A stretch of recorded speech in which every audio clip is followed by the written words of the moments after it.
Baik, selamat berjumpa dengan program studi Teknik Informatika Universitas Dharma. Kali ini kita akan eh, belajar tutorial bagaimana menulis coding di Google Colab ya, dengan panduan AI ya. Seperti kita ketahui bahwa saat ini di Google Colab itu sudah dilengkapi dengan fitur chat AI ya. Nah, sehingga kita bisa mencari coding atau bahkan membetulkan error dari coding yang kita buat dengan bantuan AI. Melalui 8 tahapan langkah yang simpel, kita bisa melakukan coding ya. Jadi ini bahkan bagi orang yang mungkin eh, pengetahuannya masih tingkat dasar ya dalam hal coding, nah kita bisa melakukan bahkan membangun sebuah kode program ya. Jadi apa itu coding AI ya? Nah, ini sebagai studi kasus kita misalnya akan melakukan coding untuk menghasilkan program AI ya. Jadi coding AI yaitu memahami konsep dasar atau yang kita butuhkan adalah memahami konsep dasar coding AI dan algoritma pembelajaran mesin. Tentu kita harus tahu platform yang mau kita gunakan yaitu Google Colabs yang dalam hal ini fungsinya adalah untuk membantu mengembangkan atau pengembangan model AI. Eh, Beberapa hal yang dibutuhkan yaitu tentu kita harus memahami bahasa pemrograman Python ya, beserta library yang dibutuhkan ya untuk bisa mengembangkan atau menulis kode program AI ini ya. Di antara library yang biasanya kita butuhkan, mungkin kita akan menggunakan TensorFlow atau PyTorch ya. Tapi dengan kode program Python termasuk di Google Colab itu kita mudah ya bisa menggunakan eh, keyword PIP ya, pip ya untuk menginstal library yang kita butuhkan ya, atau pustaka yang kita butuhkan dalam coding kita. Kemudian memahami dataset yang akan dibutuhkan. Nah, ini sangat penting ya tahapan ini dalam mengembangkan aplikasi AI ya. Pertama, tentu jenis datanya harus eh, kita tentukan ya, baik itu formatnya, struktur datanya maupun modelnya ya. Beberapa data yang bisa dikembangkan untuk membangun sebuah model AI selain data berupa numerik, bisa juga datanya yang unstructured ya, baik itu berupa image maupun berupa teks ya. Bahkan juga bisa audio maupun video sekarang ya. Kemudian sumber data, mengenal sumber data yang relevan dan cara mengaksesnya untuk keperluan pelatihan model. Sumber data nih, kalau di platform banyak bisa kita cari di Kaggle atau di GitHub ya. Kita bisa mencari dataset-dataset yang sudah dikembangkan oleh banyak pengembang ya. Untuk pembelajaran awal kita bisa menggunakan itu. Preparasi data, menyiapkan data untuk diproses dalam model AI termasuk membersihkan dan mengolah data.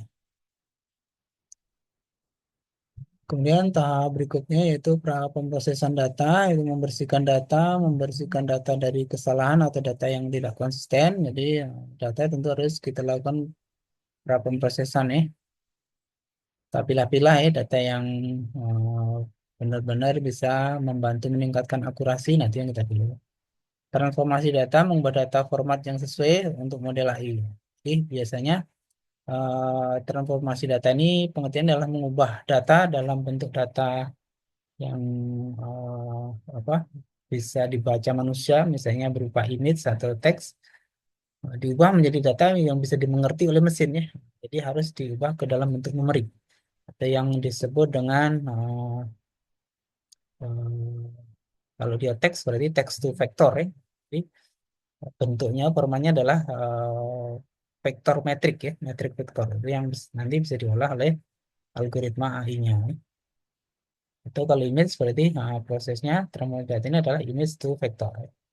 Kemudian pemisahan data ke dalam set-set pelatihan, validasi dan pengujian. Jadi data setelah data yang kita siapkan tuh sudah Kita lakukan prapemrosesan, lalu kita eh, pilih ya, mana data yang mau dipakai untuk pelatihan sebagai dataset ya, kemudian mana yang dipakai untuk validasi dan pengujian. Berikutnya, membangun model AI dengan algoritma yang sesuai. Nah, tentu pemilihan algoritma ini juga sangat berpengaruh ya. Seperti diketahui bahwa saat ini sudah banyak sekali algoritma AI dikembangkan ya. Hmm, yang konvensional misalnya model Naive ya, hmm, dengan support vektor mesin misalnya. Model yang terbaru, model transformer misalnya. Itu masing-masing punya karakteristik yang berbeda-beda ya. Nah, itu kita harus punya strategi yang tepat ya untuk memilih model algoritmanya ya. Jadi memilih algoritma ini belajar mesin ini yang sesuai dengan jenis data dan tujuan model. Nah, gitu ya. Data yang berupa image tentu berbeda ya dengan data yang berupa teks misalnya. Model yang tepat untuk dipilih ya. Kemudian membuat model, membangun arsitektur model AI dengan menggunakan library yang dipilih. Jadi kalau untuk pembelajaran biasanya menggunakan TensorFlow tadi library-nya ya. Dan PyTorch tadi biasanya ya untuk proses hitungan matematisnya ya. Kemudian yang ketiga memilih parameter, mengatur parameter model dan hiperparameter untuk memaksimalkan kerjaan. Nah, ini perlu dilakukan pengujian berulang-ulang ya untuk mengatur hiperparameternya ya. Jadi misalnya eh, berapa epoch yang tepat ya untuk mendapatkan model yang kinerja model yang optimal misalnya.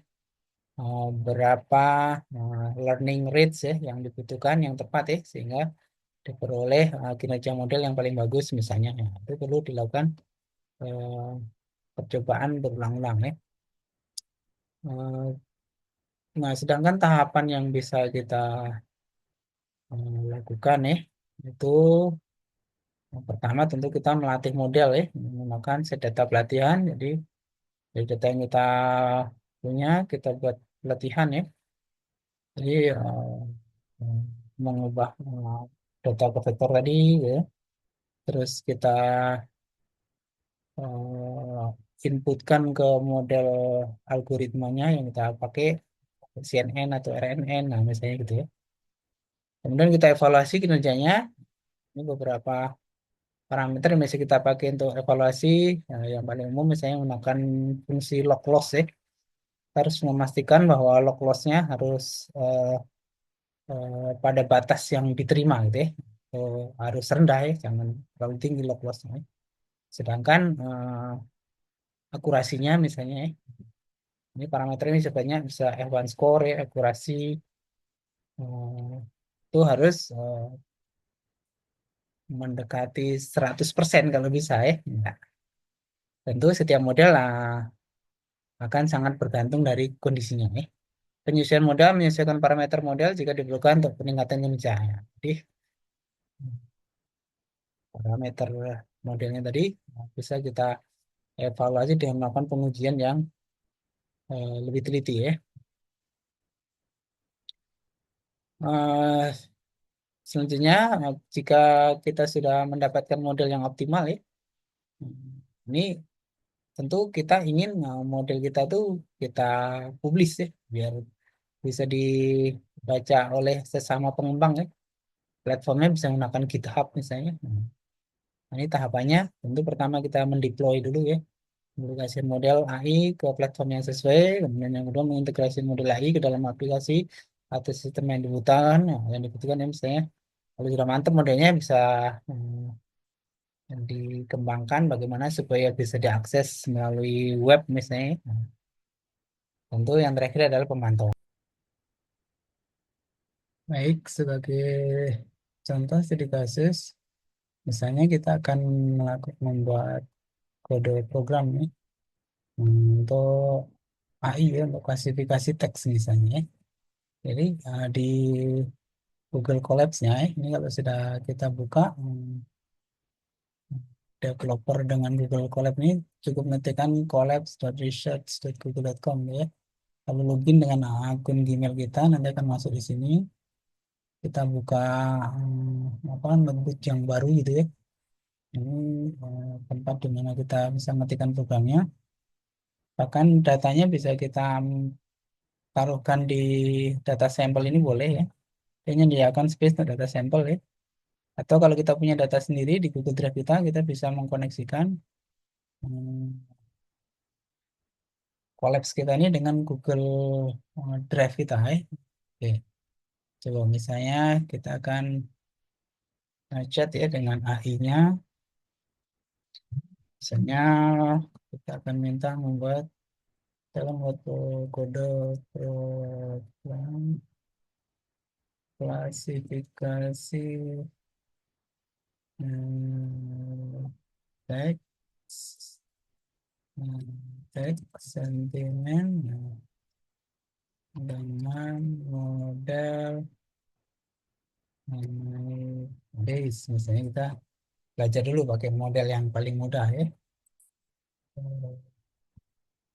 Dengan dataset dari Google Drive misalnya dilengkapi dengan contoh dengan matrik evaluasinya dan contoh data teksnya contoh untuk data untuk input data uji. Nah, misalnya. Oke, kita tunggu dia akan muncul. Ini yang mudah nih, pakai data teks saja. Sebenarnya semua juga bisa nih pakai data apa, image juga bisa ya. Nah, ini sudah dibuat nih. Oke, kita coba kita running ya. Dan nggak ada error. Kalau ada error juga kita bisa minta bantuan dengan AI-nya ya.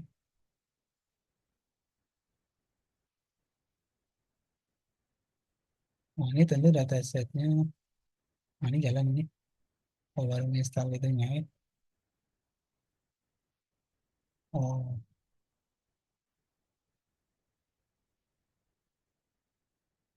nah, ini cuman posisi apa folder datanya tadi yang harus kita kita masukkan di sini. Ini tadi belum kita masukkan, jadi mungkin kita tunggu aja nih hasilnya seperti apa ya.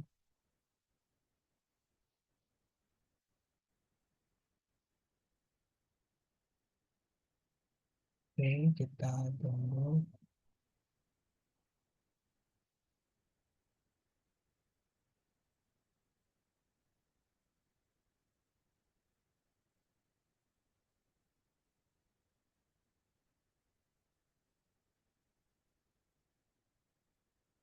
Oh, ini artinya kita ganti dengan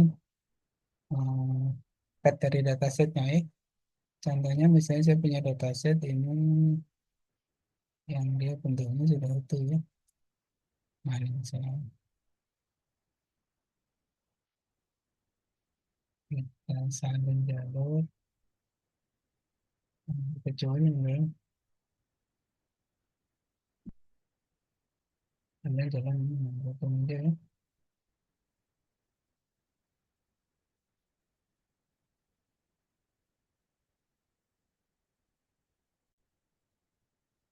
Ini muncul error seperti ini ya. Nah, ini rupanya datanya tadi harusnya karena kita minta dari Google Drive tadi datanya kan. Nah, jadi Google Drive kita harus ada data ya. Contohnya ini misalnya saya sudah punya data di Google Drive saya tinggal kita copy petnya ya. Lalu kita pastekan di sini. Ini. Oke. Nah, sudah baru kita running lagi. Oke, ini kode program yang sudah berhasil ya. Nah, keluarannya sudah ada nih sesuai yang kita harapkan ya. Ya, jadi kode program yang sudah diperbaiki tadi ya dengan AI tadi ya. Setelah kita coba, maka outputnya adalah ini. Jadi didapatkan di sini akurasinya adalah, nah, kita baca yang penting aja ya. Akurasinya didapatkan 0,86, artinya 86% ya akurasinya. 86% ini cukup tinggi, bagus ya. Nah, kalau dilihat dari Iwan skornya juga 86 ya. Recall maupun precisionnya juga cukup tinggi, bagus, mendekati 100 ya. Oke, ini grafiknya. Uh, uh, Persentase dari datasetnya ya, yang uh, termasuk klasifikasi positif negatifnya ini ya. Dari sekian ribu dataset ini datasetnya lumayan, ada sekitar 50.000 baris ya kalimatnya. Nah, bahkan ini adalah review film sebenarnya ya. Sentimen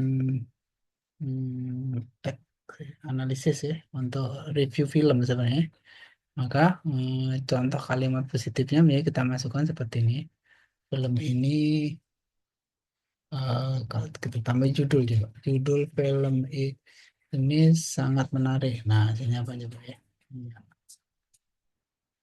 Nah, baru hasilnya positif ya. Nah, oke, demikian contoh tutorial ini.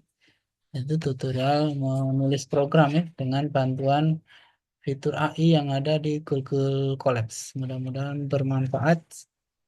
Terima kasih. Assalamualaikum warahmatullahi wabarakatuh.